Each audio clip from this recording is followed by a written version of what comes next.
Eh, Bapak mohon maaf, minta waktunya sebentar. Saya Dadan Sunarda, CGP Angkatan 9, ingin mewawancarai Bapak untuk kegiatan di modul 3. Jadi ada beberapa pertanyaan yang saya ingin tanyakan pada Bapak. Yang pertama, selama ini bagaimana Bapak dapat mengidentifikasi kasus-kasus yang merupakan dilema etika atau bujukan moral? Memang pada umumnya di beberapa satuan pendidikan, terutama kaitan dengan masalah penegakan etika di korupsi maupun tindakan-tindakan yang bersifat moralitas itu menjadi sorotan saat ini. Kaitan mungkin ini dampak dari beberapa gejala sosial yang terjadi di masyarakat. Ya, kami pun dari pihak sekolah berupaya untuk meredam atau bahkan mengeliminir, kalau bisa menghapus. Makanya mungkin ini secara pendekatan persuasi, yaitu kami membangun atau mendirikan sebuah organisasi, yaitu dari tenaga pendidik, khususnya dari guru bidang kesiswaan. Salah satunya dengan mendirikan sebuah bagian atau organisasi bagian dari kesiswaan, yaitu adanya gerakan disiplin sekolah, sehingga mudah-mudahan dengan berdirinya gerakan disiplin sekolah ini yang diinisiasi oleh bidang kesiswaan dan OSIS ini jalannya mengikuti mungkin dari tenaga pendidik, dari tenaga pendidikan, ya. Mudah-mudahan itu mampu untuk mengeliminir, untuk mengurangi tindakan-tindakan yang mungkin menyalahi aturan, moralitas, tidak masalah etika. Karena tujuan adanya gerakan ini, gerakan disiplin sekolah ini, tujuannya adalah untuk membangun atau memberikan pembelajaran bagi peserta didik, ya, kaitan dengan masalah penegakan disiplin, etika maupun untuk membangun moral-moral yang positif. Itu yang kami upayakan, dan ini sudah berjalan hampir sekitar 2 tahun. Ya. Lanjut Pak, selain itu pula bagaimana Bapak menjalankan pengambilan keputusan di sekolah Bapak, terutama untuk kasus-kasus di mana ada dua kepentingan yang sama-sama benar atau sama-sama mengandung nilai kebajikan? Tentunya ini sangat dilematis sekali, ya, kaitan dengan masalah yang muncul di satuan pendidikan. Ini hal-hal yang sangat dilematis sekali, di mana tentunya masing-masing pihak mengklaim bahwa masalah yang paling benar, tentunya benar menurut mereka dan bukan benar menurut umum.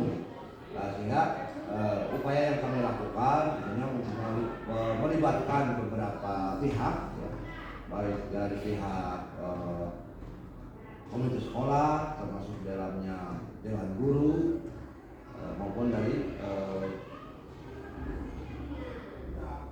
siswa itu sendiri. Artinya apa yang menjadi harapan kami tentunya permasalahan yang muncul di sekolah kami ini ada solusi pemecahannya, ada problem solvingnya, yang diharapkan semua pihak mengetahui dan memberikan saran atau masukan untuk pemecahan masalah ini.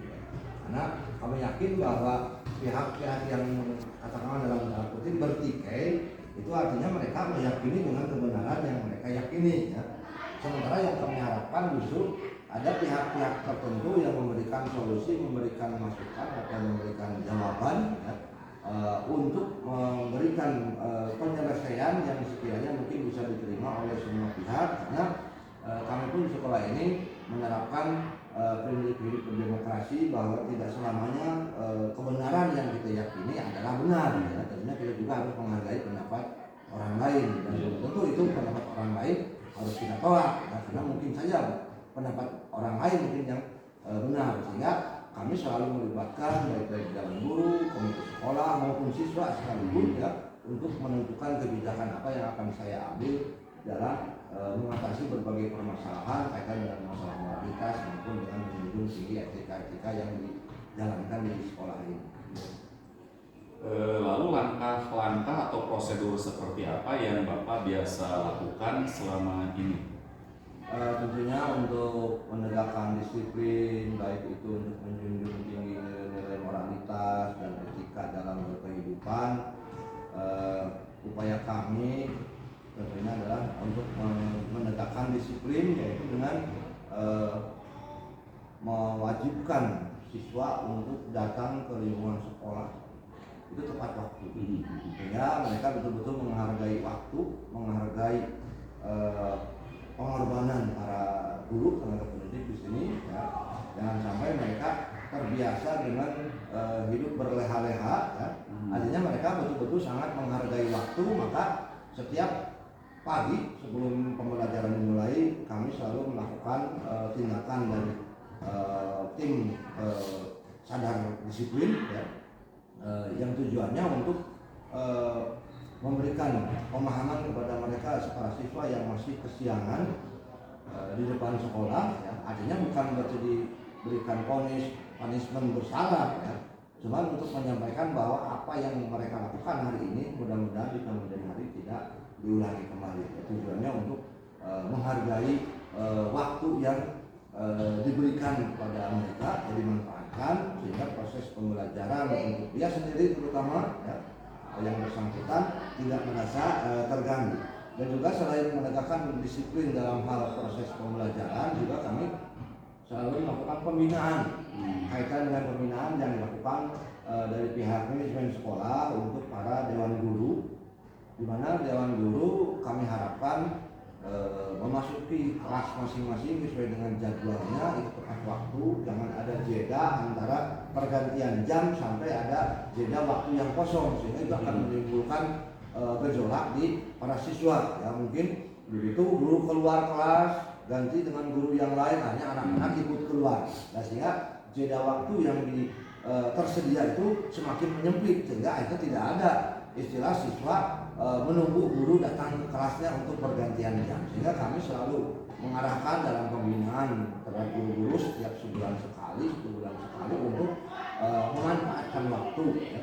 Selain itu juga kami memberikan semacam reward, ya, penghargaan pada tenaga pendidik pendidikan yang betul-betul memiliki disiplin atas kerja dan benar-benar sudah tanggung jawab yang tinggi atas kinerjanya selama ini. Begitupun dengan para siswa, mereka yang dinilai, ya, dianggap oleh guru, ya, penuh dengan kedisiplinan, tanggung jawab, dan mungkin dari sisi prestasinya juga meyakinkan, ya, memastikan bahwa dia berprestasi, maka kami berikan reward juga, penghargaan juga bagi mereka yang berprestasi. Jadi selain tenaga pendidik, pendidikan juga siswa yang berprestasi kami berikan penghargaan dari pihak sekolah. Lalu adakah selama ini tantangan dalam pengambilan keputusan untuk kasus-kasus dilema etika tersebut? Tantangan dalam pengambilan keputusan, tantangan apa? Tentunya kami merasa ada di persimpangan jalan. Di satu sisi mungkin kami harus menegakkan disiplin, etos kerja dan tanggung jawab yang penuh di kalangan pendidik terutama dan pendidikan. Di sisi yang lain kami melihat dari sisi kemanusiaan. Tapi yang lebih kami prioritaskan adalah bagaimana penegakan disiplin ini, tanggung jawab ini yang penuh, loyalitas terhadap sekolah secara total. Maka untuk penentuan atau pengambilan kebijakan ini kami lebih berpihak pada kepentingan lembaga atau organisasi di satuan pendidikan masing-masing. Meskipun konsekuensinya kami tentunya ada benturan, ya, ada sedikit mungkin konflik, ya, dan mudah-mudahan ini mungkin pembelajaran bagi mereka, meskipun mungkin itu adalah resiko bagi kami, ya, khususnya saya mungkin dalam menjalankan tugas sebagai kepala sekolah di sekolah ini. Ya. Untuk yang selanjutnya, apakah untuk penyelesaian kasus-kasus seperti itu, apakah Bapak menyelesaikannya secara langsung atau Bapak mempunyai tata kelola tersendiri dalam delima etika tersebut? Masalah penyelesaiannya tentunya kami mencoba untuk mencari cara untuk penyelesaian secara komprehensif, tidak saja penyelesaian secara langsung, tapi kami juga melibatkan berbagai pihak yang berkompeten yang berkaitan dengan masalah penyelesaian peserta didik maupun tenaga pendidik dan kependidikan. Tentunya ada beberapa pihak mungkin yang kami anggap berkompeten untuk menyelesaikan masalah ini, sehingga kalaupun mungkin penyelesaiannya bukan diartikan mulur atau diundur-undur ya, cuman kami ingin memiliki data atau memiliki fakta yang kuat ya, bukti yang kuat kalau mungkin terjadi penyimpangan, terjadi kesalahpahaman di antara baik itu peserta didik, tenaga kependidikan maupun tenaga pendidik ya di dalam penyelesaian permasalahan ini. Sehingga kalau penyelesaiannya secara langsung ya ini mungkin terlalu cepat ya, yang dampaknya berisiko pada hasil kebijakan yang saya ambil ya, sehingga tentunya kami meminta informasi, meminta data, meminta fakta dari pihak-pihak lain, sehingga untuk melengkapi pengambilan kebijakan ini kami selalu koordinasi dengan pihak-pihak yang berkompeten di satuan pendidikannya. Kemudian adakah seseorang atau faktor-faktor apa yang selama ini mempermudah atau membantu Bapak untuk mengambilan keputusan dalam kasus-kasus delima etika tersebut? Tentunya dalam hal ini ya, jangan dianggap bahwa setiap pemimpin itu memiliki kapabilitas dan kapasitas serta kemampuan yang penuh ya. Tentunya kami menyadari hal itu, kekurangan kami mungkin salah satunya, apalagi mungkin untuk seorang kepala sekolah yang baru ditunjuk di sekolah yang bersangkutan, katakanlah belum mengenal medan, belum mengenal karakter di satuan pendidikan yang bersangkutan. Tentunya kami membutuhkan orang atau pihak-pihak tertentu yang bisa kami ajak kerjasama ya, sharing, berbagi ya, artinya tentunya kami mencari solusi dari mereka-mereka itu yang memiliki visi misi yang sama dengan visi misi sekolah ini ya, sehingga kalau memang mengambil keputusan itu adalah hak prerogatif mungkin pimpinan ya, tapi dalam ini kami pun selalu berupaya untuk mencari solusi atau sharing dengan pihak-pihak lain yang berkompeten demi memajukan atau mencapai ada sasaran dari visi misi di sekolah ini. Terakhir Bapak, ini dari semua hal yang telah Bapak sampaikan, pembelajaran apa yang dapat Bapak petik dari pengalaman Bapak untuk pengambilan keputusan delima etika tersebut? Tentunya berbagai hal permasalahan dalam mengelola sebuah satuan pendidikan ini sangat kompleks permasalahannya, sangat dilematis, karena yang kami urus, yang kami bina, yang kami bawa adalah sekelompok orang, komunitas orang dengan berbagai karakter yang berbeda. Begitupun dengan peserta didik, tenaga pendidik maupun kependidikan memiliki karakter yang berbeda, mempunyai sifat yang berbeda.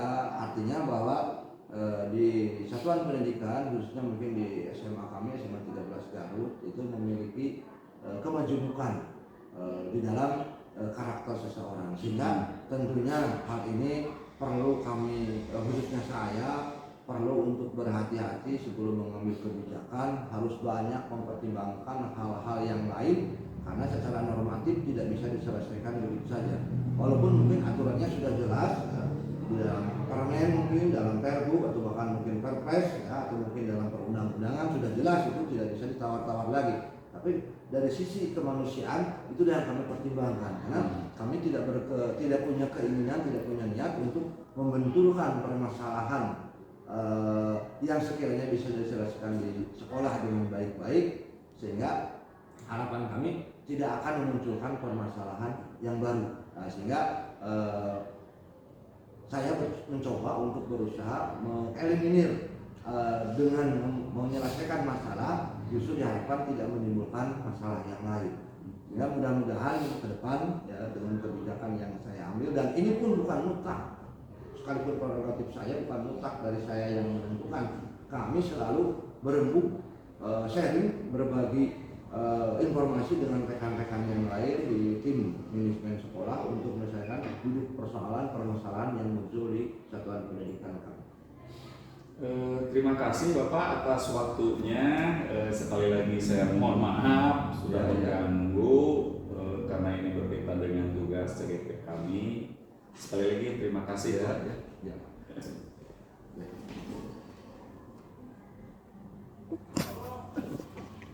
Maaf Pak, mohon maaf minta waktunya untuk wawancara sebentar. Ini ada beberapa pertanyaan yang ingin saya tanyakan. Yang pertama, selama ini bagaimana Bapak dapat mengidentifikasi kasus-kasus yang merupakan dilema etika atau bujukan moral? Selama ini yang sudah kita lakukan, karena di sekolah itu kan ada bagian-bagian atau pos yang telah ditunjuk ya berhubungan dengan itu, seperti kesiswaan, kemudian BK, wali kelas. Tentunya saya mengidentifikasi itu berdasarkan masukan-masukan dari tugas-tugas yang sudah saya berikan ya, terutama kesiswaan yang berhubungan langsung dengan siswa. Nah, kemudian juga BK ya, yang tentunya BK lebih dekat lah untuk pendekatan secara konseling.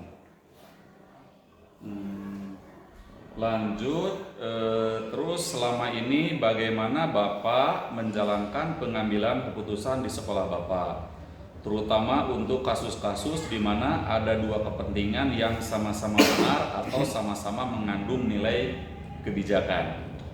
Nah, dalam pengambilan keputusan tentunya kami tidak bisa memberikan keputusan secara otoriter, artinya langsung dari kami. Tetap kami berdasarkan dari masukan-masukan yang telah diberikan oleh kesiswaan atau dari BK ya. Jadi selalu memberikan keputusan berdasarkan hasil kesepakatan ya, dari bagian-bagian yang ditunjuk tadi. Lalu langkah-langkah atau prosedur seperti apa yang biasa Bapak lakukan selama ini? Prosedurnya, langkah-langkahnya? Langkah-langkahnya jelas mempertimbangkan dalam pemberian keputusan, karena ini ada pengaruh dari dalam juga dari luar ya. Kami tidak bisa memberikan keputusan seenaknya ya, karena kalau memberikan keputusan seenaknya mungkin ada respon negatif ya, baik dari dalam sekolah itu sendiri atau dari luar sekolah, terutama dari masyarakat. Baik. Terus hal-hal apa saja yang selama ini Bapak anggap efektif dalam pengambilan keputusan pada kasus-kasus dilema etika? Nah, dalam pengambilan keputusan yang berhubungan dengan etika, untuk siswa kita kan punya aturan-aturan yang sudah disosialisasikan dari awal PPDB. Tentunya siswa sudah memahami apa-apa saja yang